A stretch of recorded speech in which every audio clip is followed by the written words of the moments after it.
Storm and tensions. Day 3 brought wind, but also brought weather. It started as a line of clouds on the horizon, dark and moving fast. Whale saw it, and his face went pale. "Storm," he said. "Big one. We need to find shelter now." But the coastline here was rocky and exposed. High cliffs with no coves, no breaks, nowhere to hide from what was coming. They could see the storm approaching like a wall, could hear the thunder rolling across the water, could feel the temperature drop as wind began to gust. "Hold on to something," Whale ordered, "and pray." The storm hit like a fist. One moment they were sailing on choppy but manageable water.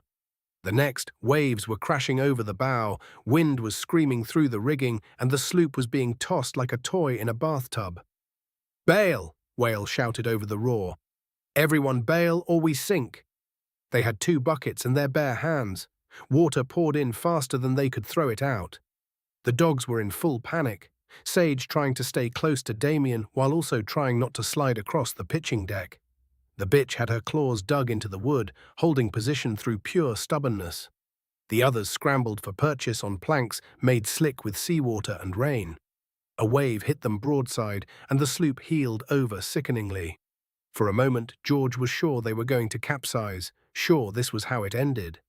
Drowning in cold water miles from land, with no one to know or care that they'd died. Then Whale did something complicated with the tiller, and they righted, though water sloshed knee-deep in the hull. "The sail," Bones yelled. "We're carrying too much sail." "Can't reef it in this," Whale shouted back. "Have to ride it out." So they rode it out. Hours blurred together in a nightmare of water and wind and exhaustion. They bailed. They held on. They tried not to die. Ego's axe nearly went overboard when a wave hit. Only George's quick grab saved it. Damien lost his pack, watched it slide across the deck, and vanish into the sea before he could reach it. Everything not tied down tried to follow. The dogs howled. Or maybe it was the wind. Or maybe it was all of them, screaming at the storm that didn't care whether they lived or died. Then, as suddenly as it had come, the storm moved on. The wind dropped. The waves calmed. The sun broke through clouds that had seemed solid moments before. They sat in the waterlogged sloop and stared at each other like survivors of a battle, which in a way they were. "Everyone alive?" Whale asked, his voice hoarse from shouting. They counted off. 4 boys, 5 dogs, 1 drunk, 1 captain and 2 deckhands, all present, all breathing. "We're taking water," Bones said, pointing to where water still sloshed in the hull despite their bailing. "There's a leak somewhere." They found it. A split seam where the hull had flexed too far under the strain. Not huge, but big enough to be a problem.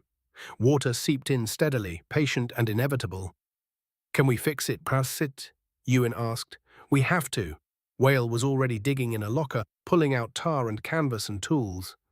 "Won't be pretty, won't be permanent, but it'll get us to the wharf if we're careful and lucky." There was that word again. Lucky. They patched the leak while the sun dried their clothes, and the sea pretended it had never tried to kill them. Whale worked with steady hands, despite the exhaustion written in every line of his face. He'd done this before, patched desperate repairs on a boat that was barely holding together. "This was a mistake," he said quietly while working, "bringing you boys on this boat. Agreeing to this voyage. I should have said no, should have told Bones to find someone else." "But you didn't," George said, "because of your sons, because the wise woman healed them, and this is how you pay that debt."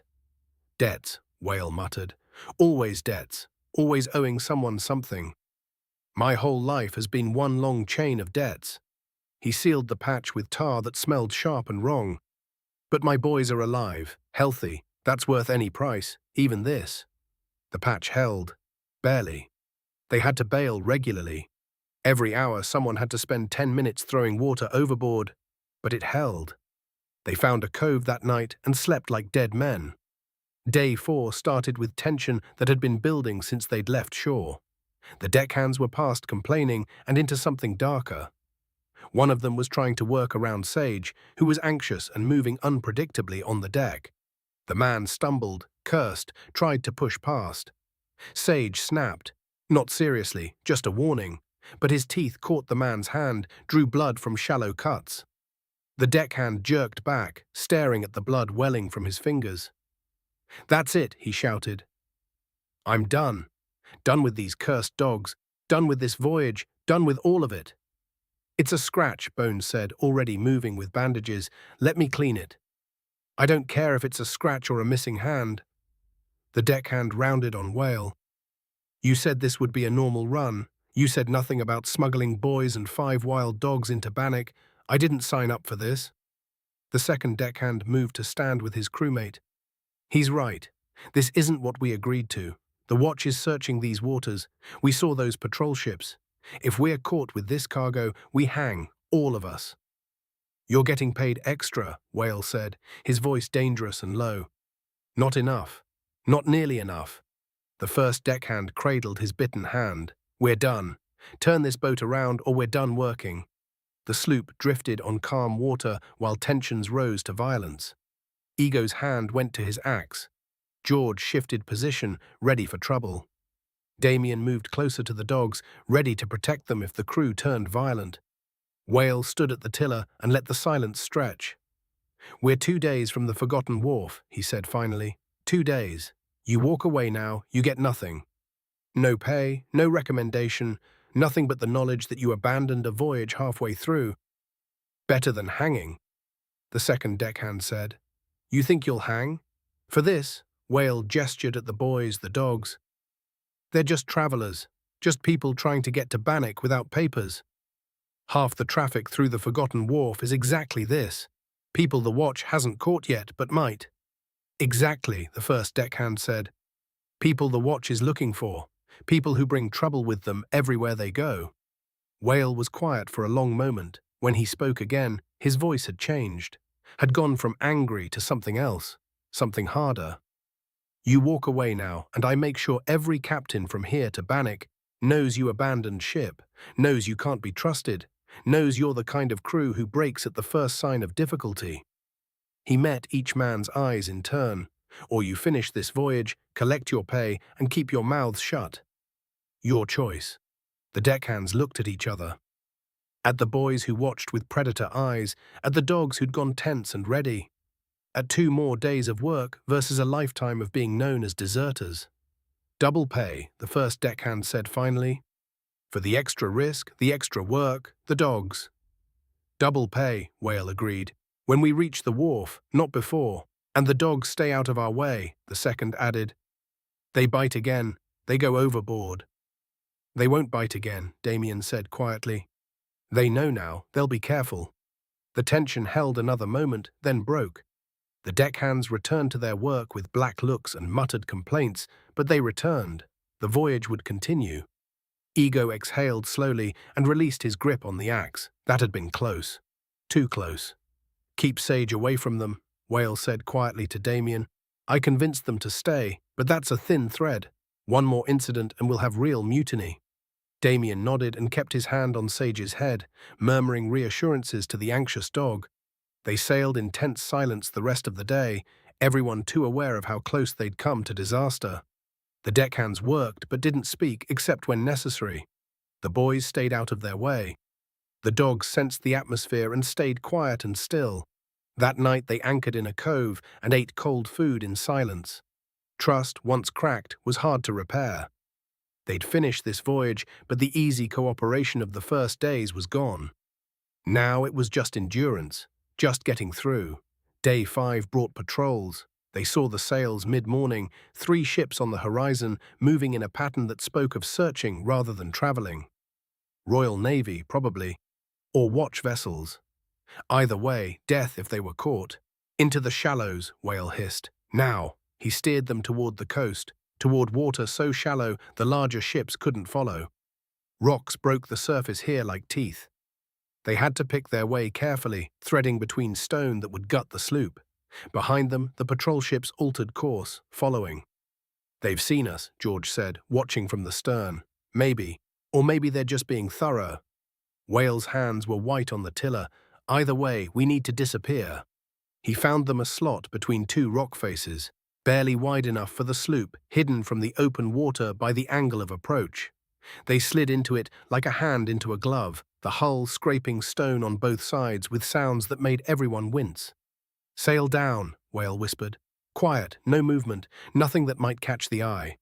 They dropped the sail with agonizing slowness, trying not to let it flap or snap. Tied it down, crouched low in the hull while the boat rocked in the narrow channel, and the dogs sensed the tension and stayed absolutely still. The patrol ships passed 100 yards out, close enough to see details. Men on deck, weapons visible, the organized efficiency of people who knew exactly what they were doing. These weren't town guards or local peacekeepers. These were professionals. One ship paused, turned slightly. A man stood at the bow with a scope to his eye, scanning the coastline. Everyone in the sloop held their breath. The man scanned past them, continued down the coast, lowered the scope. The ships moved on. They waited an hour after the sails disappeared before anyone spoke. "That was too close," Ego breathed. "That was luck," Whale corrected. "Luck and the fact that this coastline has 1,000 hiding places like this, they can't search them all." He took a shaking breath. "But they're looking, really looking. Something has them stirred up." "Us?" Ewan asked. "Maybe. Or maybe just general paranoia. The Coastal Watch doesn't need reasons, they just act." Whale carefully maneuvered them back out of the slot. "Either way, we need to be more careful, stay closer to shore, move slower, can't risk being spotted again." Bones had his flask out and was drinking. Not maintaining anymore, just drinking. His hands shook slightly as he lowered the bottle. "This is bad," he said quietly. "Patrols this far out, this organized, they're looking for something specific. Someone specific. The arrayers we killed," George guessed. "Bodies were found, questions were asked. Now they're sweeping the area."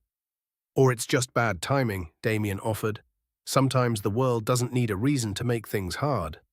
They sailed in tense silence the rest of the day, hugging the coastline so close they could hear birds in the trees. Every sail on the horizon sent them scrambling for cover. Every unusual sound made hands go to weapons.